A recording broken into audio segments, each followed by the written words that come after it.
बिहार बेगूसराय के भगवानपुर थाना के दादपुर के रहने वाले अमन और चमन नाम के दो सगे भाई अपने पिता विपिन चौधरी से यह कहकर घर से सुबह के 10 बजे निकलते हैं कि वह मुरारी नाम के व्यक्ति से अपना जो पैसा उन्होंने उधार दिया था वह वापस लेने के लिए जा रहे हैं, क्योंकि उनका उन अमन और चमन के पास कॉल आया है कि अपने पैसे वापस लेकर चले जाओ। तो यहाँ पर जो अमन और चमन होते हैं वह अपने घर से अपनी जो 4 व्हीलर स्विफ्ट डिजायर होती है उसे लेकर दोनों निकल जाते हैं। अब ये दोनों सुबह के 10 बजे घर से निकलते हैं, लेकिन शाम हो जाती है और ये दोनों लड़के घर वापस नहीं आते हैं। तो यहाँ पर जो इन अमन और चमन नाम के लड़कों का जो पिता विपिन चौधरी होता है वह अपने बेटों के पास कॉल करने की कोशिश करता है, लेकिन उनका फोन स्विच ऑफ आ रहा होता है। और इसी दौरान जो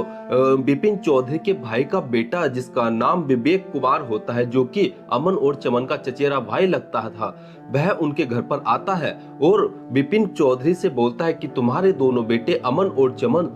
करीब 11-12 बजे घर पर आए थे और उन्होंने अपनी 4 व्हीलर गाड़ी जो स्विफ्ट डिजायर है वह घर पर खड़ी कर दी थी और वह मेरी मोटरसाइकिल लेकर घर से निकले थे और बोले थे कि हम 10-15 मिनट में कुछ सामान लेकर वापस आ रहे हैं, और हम जो है उन्हें अपनी मोटरसाइकिल दे दी थी। लेकिन अब शाम हो गई है, ना तो वह वापस लौटकर अपनी गाड़ी लेने के लिए आए और ना ही उन्होंने हमारी मोटरसाइकिल वापस की है। और जैसे ही विपिन चौधरी अपने इस चचेरे भतीजे की यह बात सुनता है तो वह भी काफी ज्यादा परेशान हो जाता है और सोचने पर मजबूर हो जाता है कि आखिर उसके दोनों बेटे अमन और चमन कहां पर गए हैं। अब जो विपिन चौधरी होता है वह अपने बेटों की तलाश शुरू कर देता है, साथ ही वह अपने बेटों के फोन पर कॉल भी करता है, लेकिन उन दोनों का फोन स्विच ऑफ आता है। और साथ ही वह यह भी सोचता है कि शायद उनके बेटों को पुलिस ने पकड़ लिया होगा, क्योंकि वह किसी दूसरे की मोटरसाइकिल से थे और उस मोटरसाइकिल के कागज भी पूरे नहीं थे, इसलिए शायद उन्हें पुलिस वालों ने पकड़कर पुलिस स्टेशन में बंद कर दिया होगा। और इसी के चलते जो विपिन चौधरी होता है वह अपने दोनों बेटे अमन और चमन को ढूंढने के लिए जो उनके आसपास के थाने होते हैं उन सभी थानों में जाकर पूछताछ करते हैं, लेकिन उनके दोनों बेटों की जो खबर होती है वह किसी को नहीं मिलती है। अब जो विपिन चौधरी होते हैं वह अपने स्थानीय पुलिस स्टेशन में जाकर अपने दोनों बेटे जो अमन और चमन होते हैं उनकी गुमशुदगी की रिपोर्ट दर्ज कराते हैं। दोस्तों, यहाँ पर जो अमन और चमन होते हैं इनमें से एक की उम्र 19 साल बताई जा रही है और एक की उम्र 16 साल बताई जा रही है। तो यहाँ पर जैसे ही विपिन चौधरी अपने दोनों बेटों की गुमशुदगी की रिपोर्ट दर्ज करते हैं तो यहाँ से ये जो रिपोर्ट दर्ज की गई होती है और ये जो अमन और चमन घर से गायब हुए होते हैं यह रविवार के दिन यानी कि 20 अप्रैल 2025 के दिन गायब होते हैं। और 20 अप्रैल की शाम को ही जो विपिन चौधरी होते हैं वह अपने दोनों बेटों की गुमशुदगी की रिपोर्ट अपने स्थानीय थाने में करा देते हैं। लेकिन जैसे ही अगला दिन सोमवार का दिन आता है, मतलब कि 21 अप्रैल 2025 का दिन आता है, तो जो पास का ही एक जो सिंघोल थाना पड़ता है, जो सिंघोल थाना के अंतर्गत अमरपुर इलाका पड़ता है, अमरपुर इलाके के खेतों में जब सुबह सुबह किसान अपने खेत में गेहूं की कटाई करने के लिए जाते हैं तो वह देखते हैं कि उन्हीं के खेत के पास के खेत में जो है कुछ जो काले रंग की पन्नी है उसमें कुछ बड़ा सा पड़ा हुआ है। अब जैसे ही यह किसान उस पॉलिथीन के पास जाकर देखते हैं तो वह 2 पॉलिथीन होते हैं और इन पॉलिथीन को देखकर उन किसानों के मन में काफी ज्यादा डर लग रहा होता है, क्योंकि उन पॉलिथीन को देखने से ही पता चल रहा था कि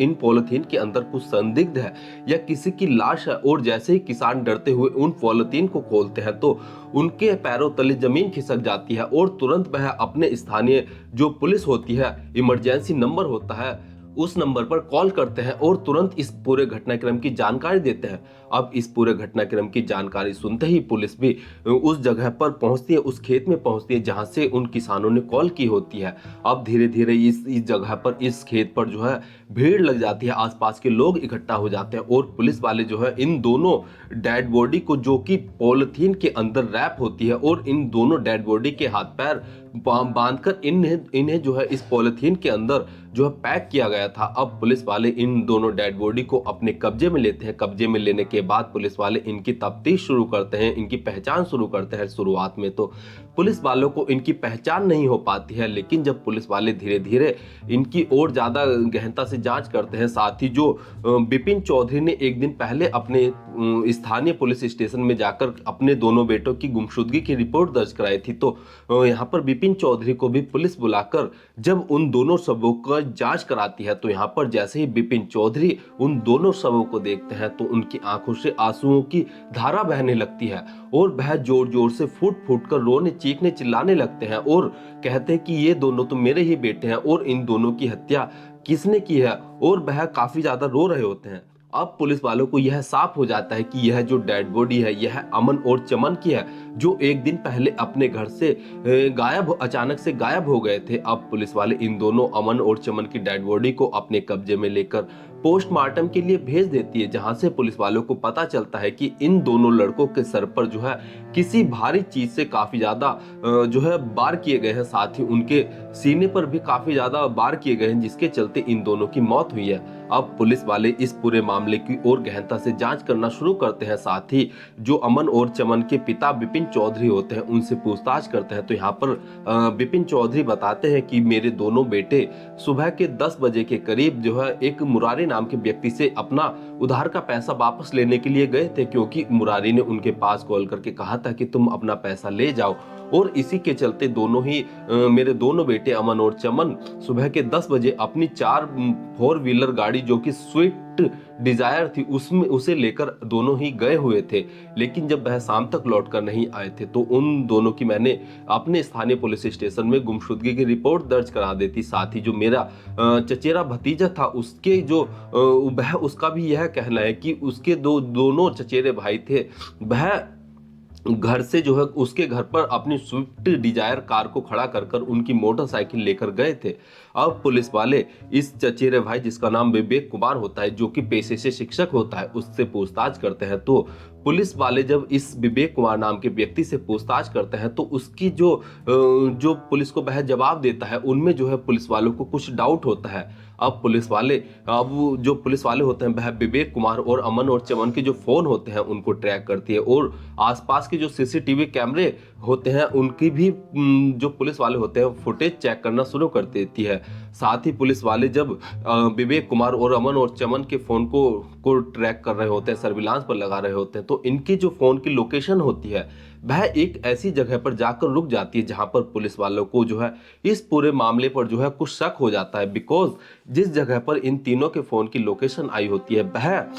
तिलतपुर गांव में विवेक कुमार का अर्धनिर्मित मकान होता है, जहां पर कि ये तीनों मौजूद होते हैं। अब पुलिस वाले विवेक को अपनी हिरासत में लेकर जब उससे कड़ाई के साथ पूछताछ करते हैं तो यहाँ पर विवेक बताता है कि ये दोनों जो लड़के हैं यह मेरे चचेरे भाई थे और इन दोनों की मैंने ही हत्या की है। अब पुलिस वाले इस विवेक कुमार नाम के व्यक्ति से जो अमन और चमन का चचेरा भाई होता है इससे जब पूछताछ करते हैं तो यह बताता है कि ये दोनों जो है बार बार मुझ पर पैसे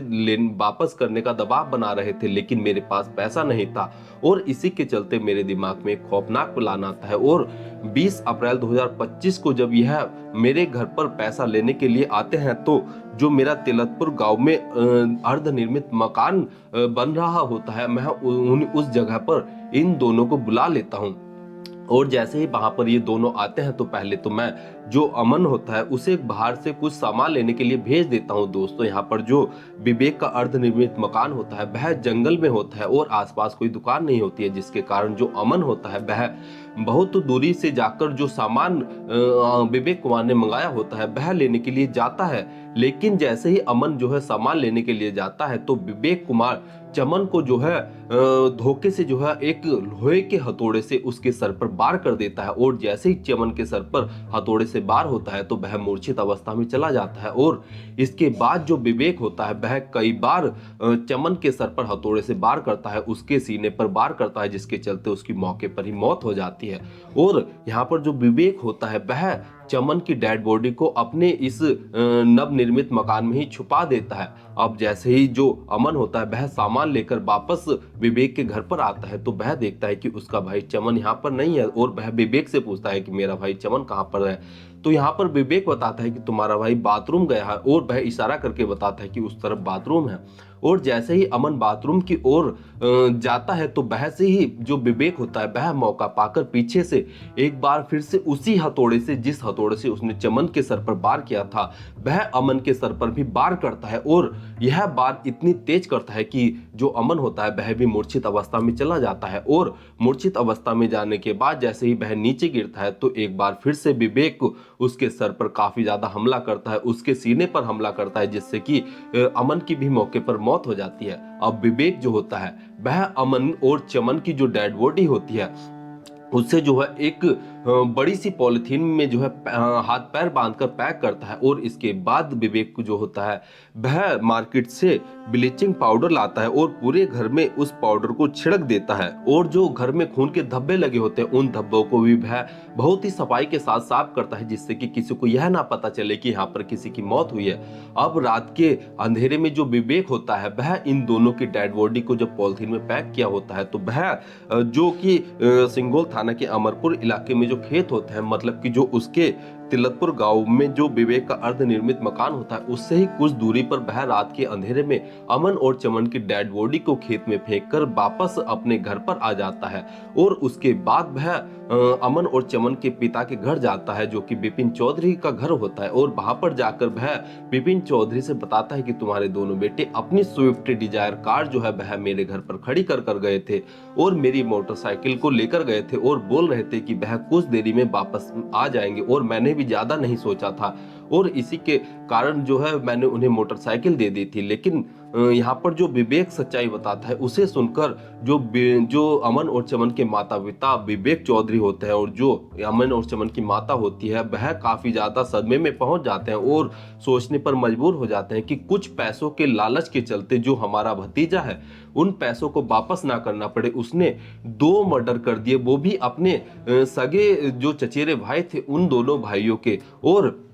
यह जो रकम थी यह इतनी ज्यादा रकम भी नहीं थी। वह जो विवेक था वह कह सकता था कि उसके पास अभी पैसा नहीं है और कुछ समय का उसे समय दिया जाए और वह उनके पैसे वापस दे देगा। लेकिन यहाँ पर एक अपराधी की जो मानसिकता होती है उसी आपराधिक मानसिकता के चलते जो विवेक कुमार होता है यह अपने ही दोनों चचेरे भाइयों की जो है बड़े ही प्लानिंग के तहत जो है हत्या कर देता है। लेकिन इस बात का खुलासा तब हो जाता है जब पुलिस वाले इस मामले की बड़े ही कड़ाई के साथ जो है जांच करते हैं और कड़ी को जोड़ते हुए जो है कातिल के पास पहुंच जाते हैं। और दोस्तों इस तरह से एक और जो बिहार के बेगूसराय में डबल मर्डर जो कि 2 सगे भाइयों का मर्डर उन्हीं के चचेरे भाई द्वारा किया जाता है उसका पुलिस द्वारा खुलासा कर दिया जाता है। दोस्तों इस पूरे घटनाक्रम को सुनाने का उद्देश्य किसी की भावनाओं को ठेस पहुंचाना या दुख पहुंचाना नहीं है बल्कि जागरूक करना है, सचेत करना है। धन्यवाद।